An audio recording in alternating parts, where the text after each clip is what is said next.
You went on to do something that even myself and I can't. Okay, I'm just like this. I can't. Every time I watch Frozen, I'm sorry. And here is what's crazy about Frozen.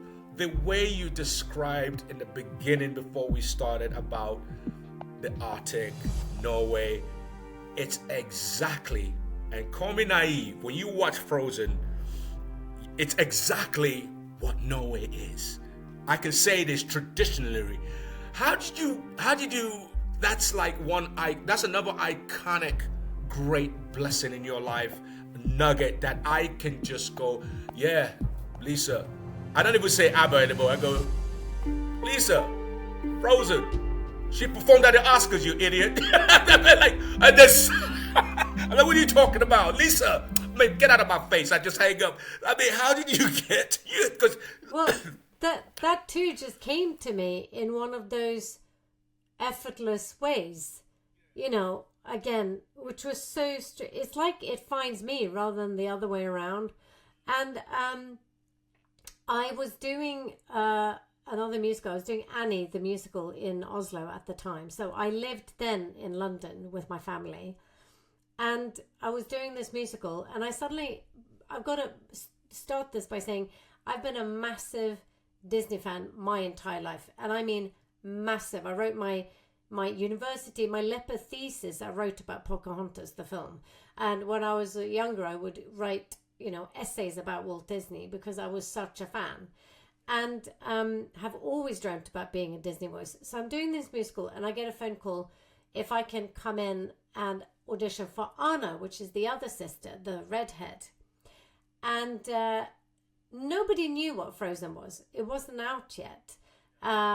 Nothing was out. The only thing that was out was like this tiny little commercial that tells you nothing. It just has Olaf actually in it, just the snowman and the reindeer. The snowman and reindeer have a little scene, and that's it. So you don't even know what the princesses look like. And like I said earlier, I love research. So the first thing I do when I find out I was going to audition for Anna was obviously scream with joy, because at least I get an audition, right? And I went home and did research and found out that the voices of Anna and Elsa was Kristen Bell was going to play Anna, the little redhead girl, and Idina Menzel from the musical Wicked was going to play Elsa. And I just thought to myself, they've got Idina Menzel playing the Snow Queen. She's going to get the Oscar song. So I thought to myself, I've got to ask them if I can audition for Elsa, because I want to have that belting song, because that's what they're going to write her.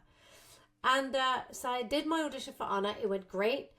And I said, can I love this and I would love to play Anna, but could I please audition for Elsa?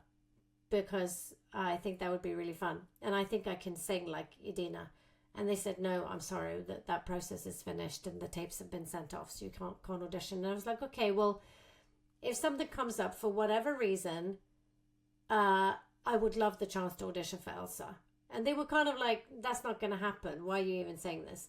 So anyway, so I go home to London, and I'm waiting like 2 weeks. Okay, 2 weeks. I'm not hearing anything, which is typical. And I'm freaking out, thinking I'm not even going to get Anna. I ruined it with my big fat mouth because I was like too greedy. The universe is punishing me right now. No, it's by not responding. Like, it's not. I've ruined it. Anyway. So 2 weeks go by and I suddenly get a phone call and they're like, hi, actually, something's happened. So would you mind coming in for Elsa after all? And I was like, yes, get in. And then they send me the song.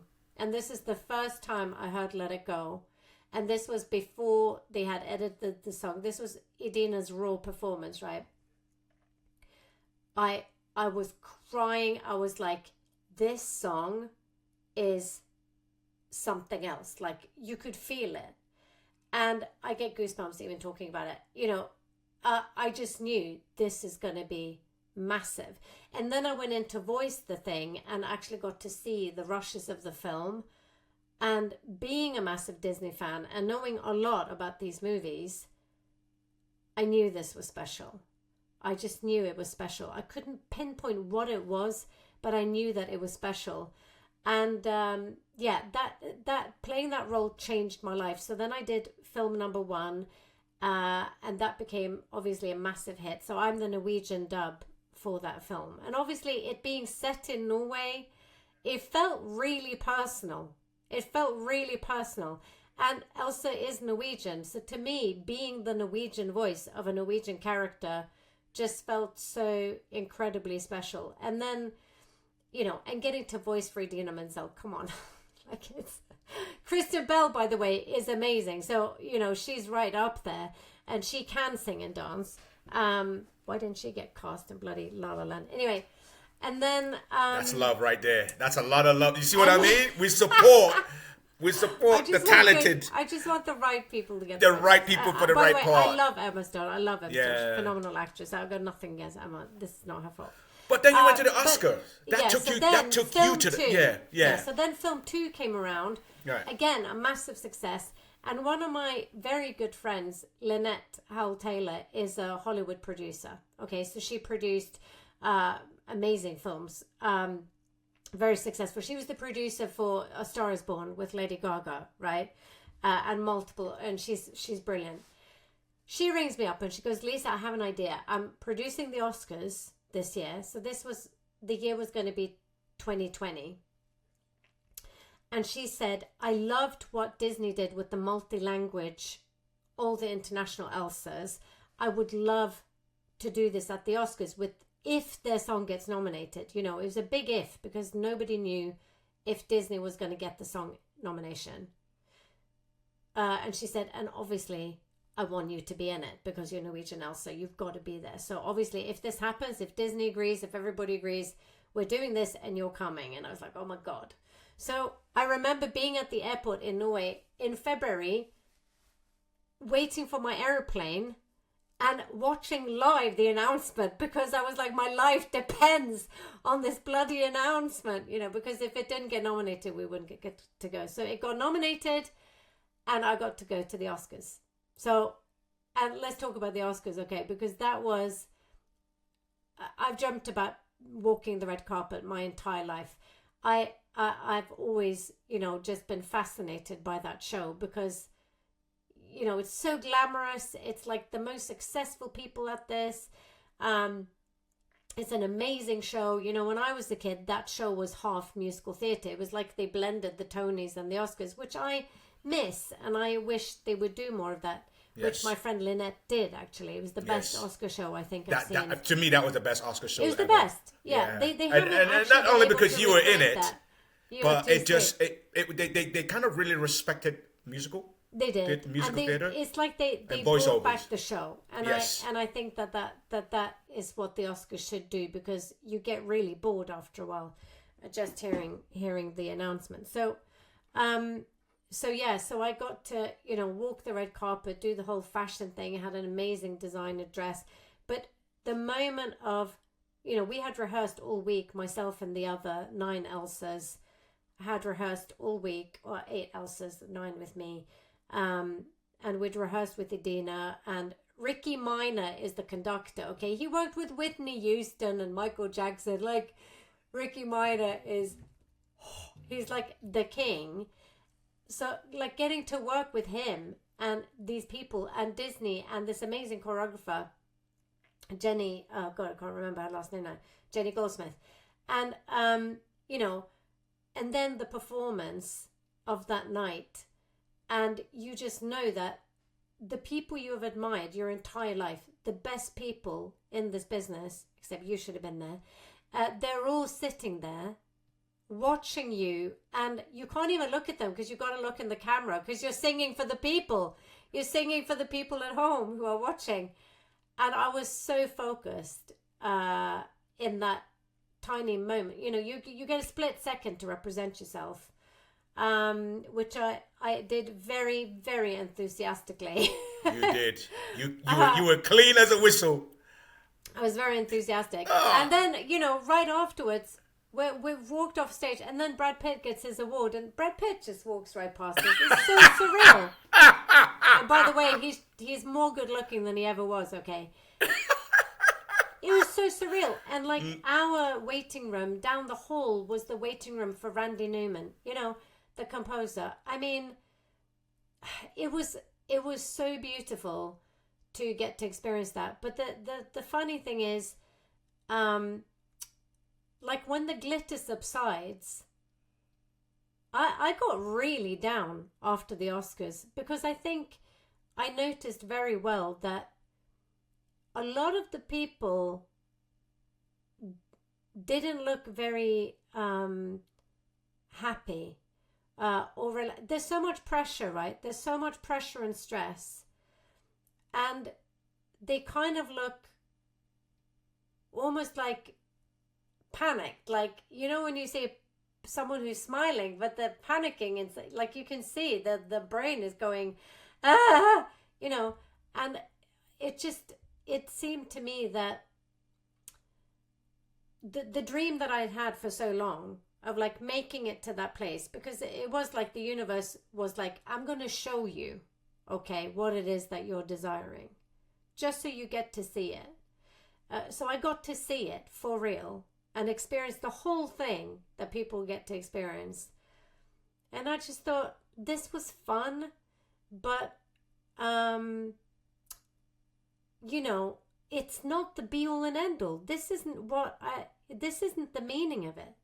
The award show. It's not the meaning of it. The meaning of it is the doing. You know? And the working with the amazing people.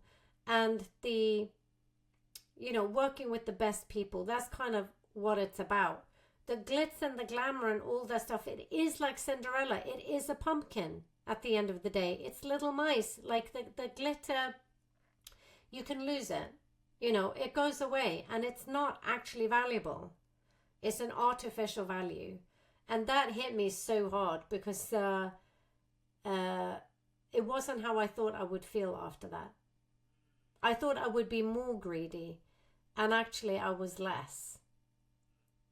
So it was a amazing experience. I hope I get to experience it again, because now you know, I'm not going to feel panicky about it because I know what I know.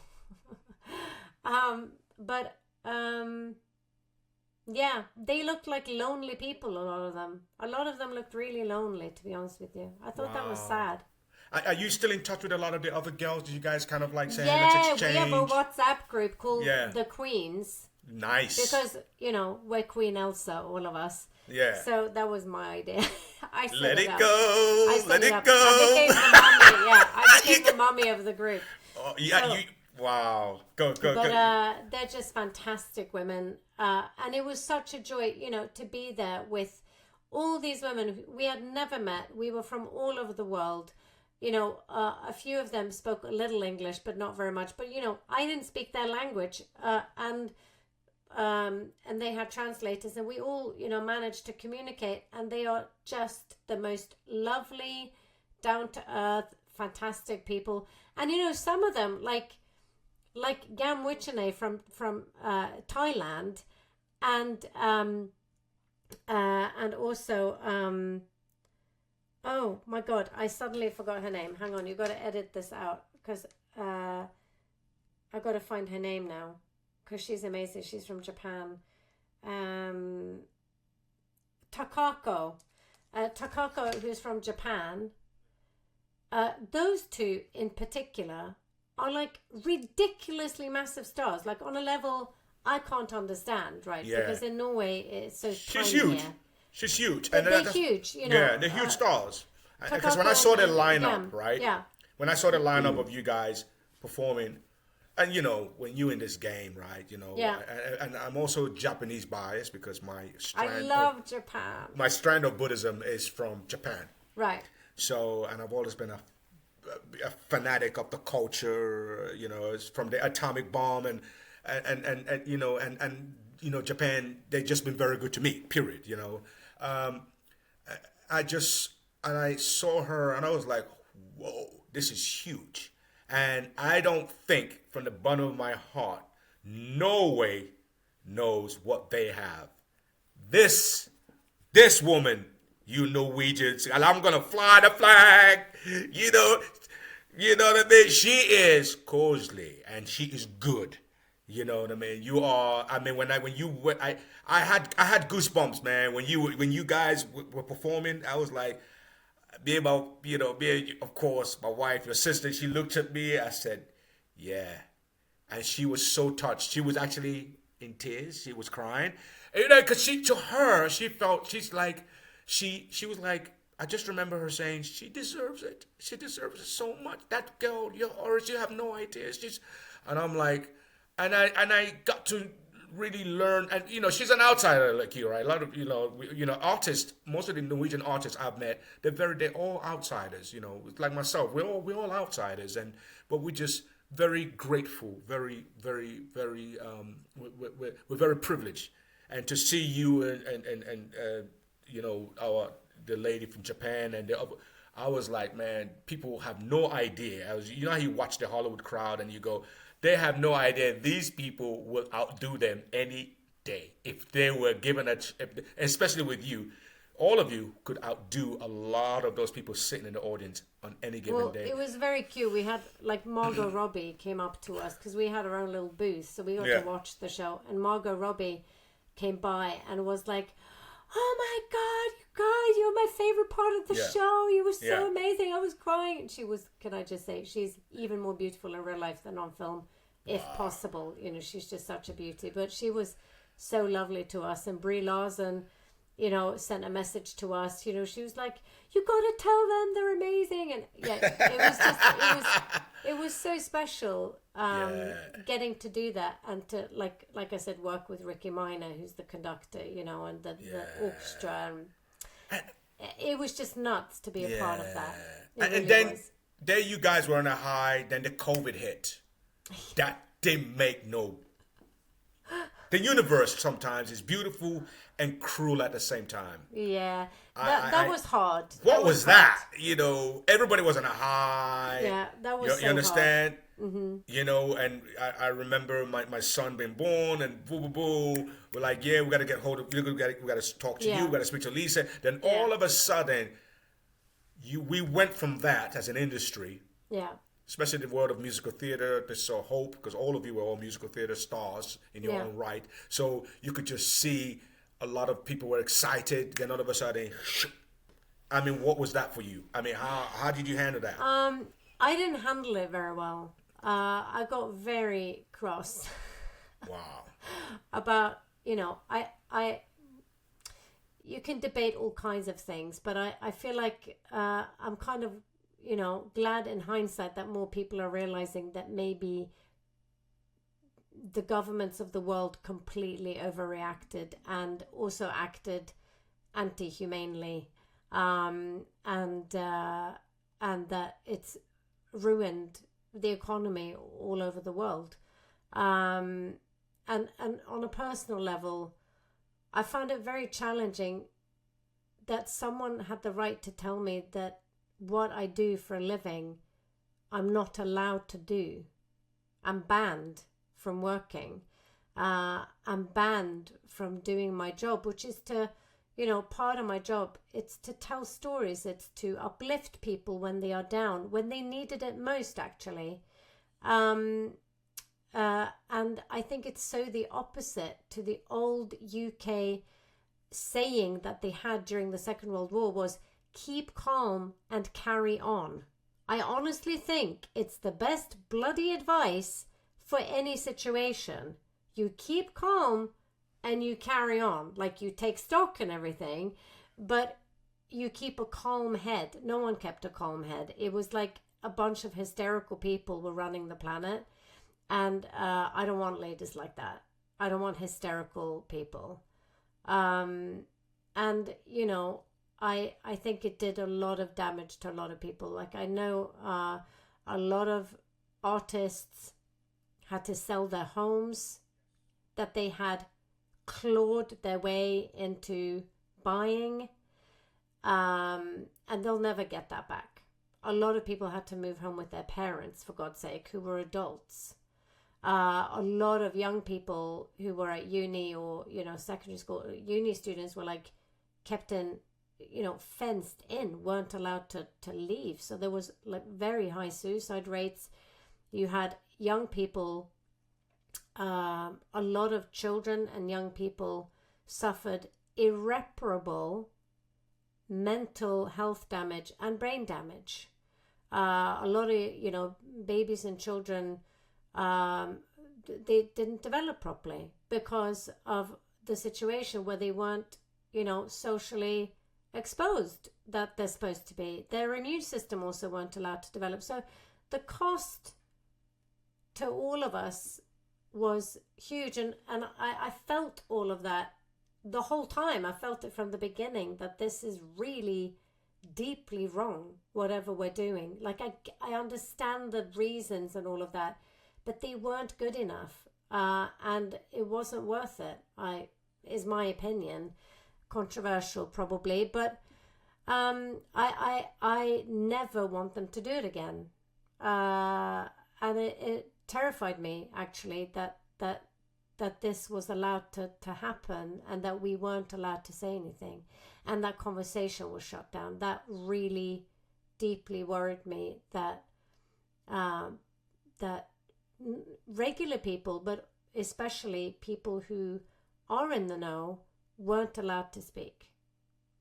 I find that horrific and very frightening, and not the kind of world I want to live in, where I really believe in debate, actual debate, where you can say what you think. Because the only way that we can ever learn and expand as human beings is to communicate, is to have an open talk. Whether you like it or not is irrelevant.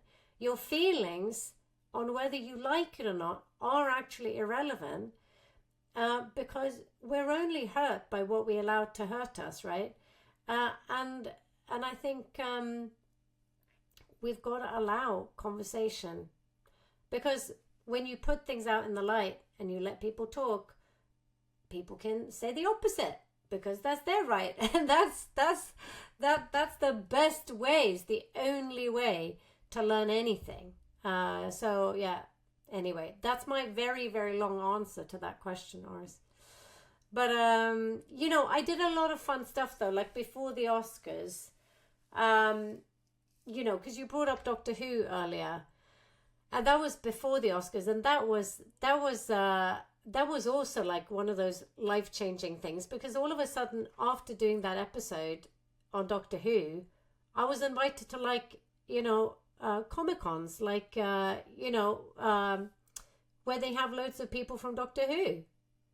So that was a whole new group of people, group of fans that I didn't have before, and people who are so passionate about the show, which was lovely. And I got to be in the show with Jodie Whittaker, who plays the Doctor, and this was actually one of the first episodes that she ever filmed, and she was extraordinary. I can just tell you on set. They were absolutely beautiful bunch of people, brilliant. They were all so talented, and I was just in awe of everybody. So that was super fun to be a part of as well. And then me and you are talking about projects together, aren't we? Yes, we are. We need to tell them about that. Yeah. No, before that one, we'll give it to them. We'll give it to them. It's going to be a surprise. Let's just. All right. It's going to be a surprise. Okay. But another intriguing moment. I love the Queen, and I know you performed at Buckingham Palace. I'm still a Queen and Country.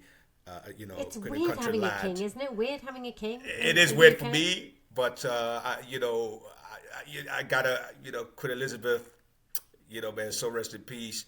But the reason I'm mentioning her, you got to perform at Buckingham Palace. What was that like for you? That was so fun. So this was back. So we're jumping timelines. Yes, we are jumping. People know. Yes. So this was back in the day when I was studying at LIPA. So. At the time, Tony Blair was Prime Minister and Sherry Blair was our First Lady, if you will. And she was from Liverpool, Sherry Blair. So they were working with the palace to arrange a political there was a Europe-Asian political summit where all the political leaders from Europe and Asia were meeting. And during that event, there was going to be a big dinner at Buckingham Palace for those people, for all the political leaders of Europe and Asia. And Sherry Blair then invited some of us from LIPA to come and perform at Buckingham Palace as part of this event. And at the time, I was in a musical called Godspell at LIPA, where I had this solo song called Bless the Lord My Soul, which is this hysterical number. It's like, it just goes nuts at the end. And I was wearing like rainbow knitted trousers, like rainbow knitted flared trousers, okay? I had like a tiny little, top and like bare belly, and like I had braided my hair, and I had like flower clips in my hair. So I looked like a tiny little flower child, okay? And and we got to perform this and other songs at Buckingham Palace. And then once the performance was done, we got an audience with the Queen and Prince Philip. Now, the Queen didn't stop by me, so she walked past me, so I didn't get to talk to the Queen. But what was funny was that Prince Philip, I caught his eye clearly. Yeah. And because you know what he's like. So good old I love Prince him. Philip saw this cute little Norwegian girl standing there. And thought he would come and talk to me.